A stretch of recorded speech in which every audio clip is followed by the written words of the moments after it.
ثنا کی عمر مشکل سے 16 سال تھی کہ اس کے والد کی موت ہو گئی۔ ماں کو جگر کا عارضہ تھا۔ چھوٹا بھائی 7ویں جماعت میں پڑھ رہا تھا۔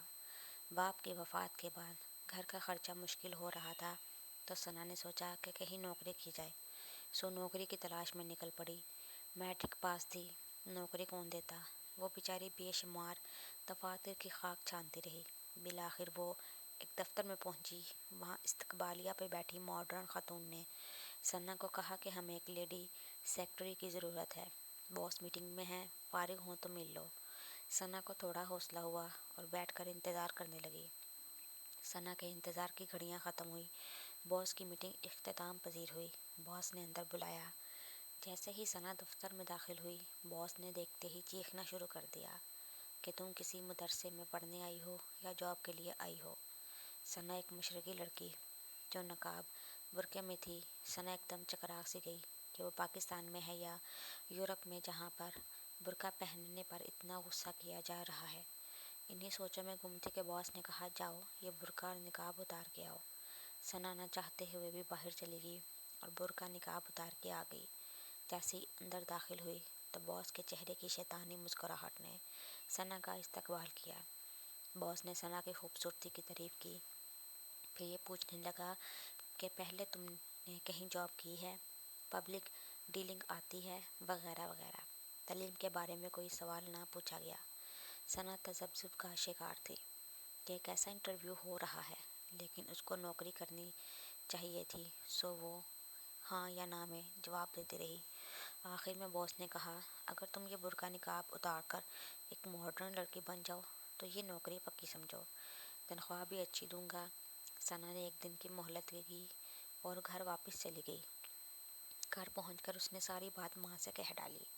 ماں نے کہا کہ بیٹی یہ لوگ مجھے ٹھیک نہیں لگ رہے، تم نوکری کو رہنے دو، ہم بھوکے رہ لیں گے۔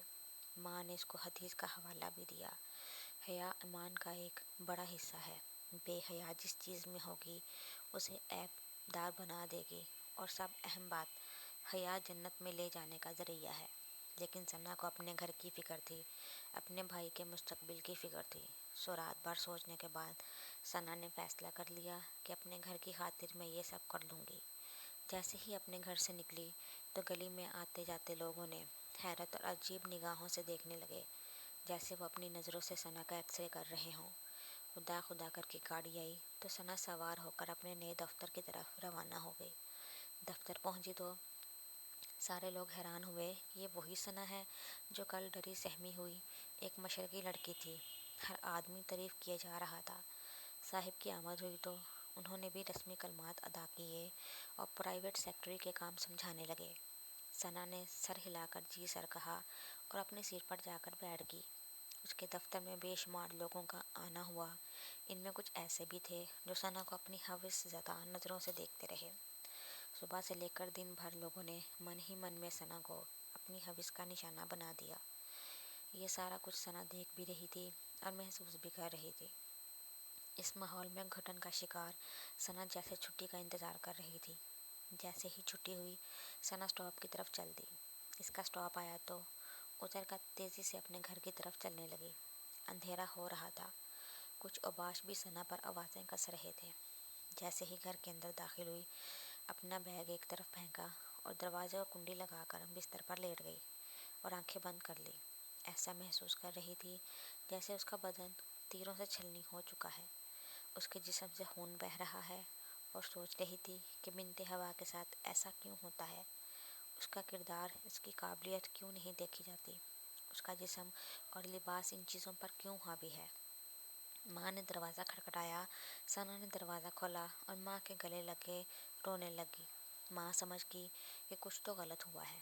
ماں نے حوصلہ دیا اور کہنے لگی کہ میں نے تمہیں پہلے ہی منع کیا تھا۔ ثنا چپ ہوئی اور فیصلہ کیا کہ آج کے بعد نوکری کے لیے باہر نہیں جائے گی۔ اس کے بعد ثنا نے گھر میں بچوں کو ٹیوشن پڑھانا شروع کر دی اور گھر کا خرچہ چلانے لگی۔ یہ تو ایک ثنا کی کہانی تھی۔ اس ملک میں ہزاروں ثنا روز ہوس کا شکار ہوتی ہیں۔ ہم لوگ کیوں ان کی مجبوری سے فائدہ اٹھاتے ہیں؟ میری آدم کے بیٹوں سے اتنی سی گزارش ہے کہ ہوا کی بیٹی پہ یہ ظلم نہ کریں۔ آپ کے گھر میں بھی ہوا کی بیٹی ہے۔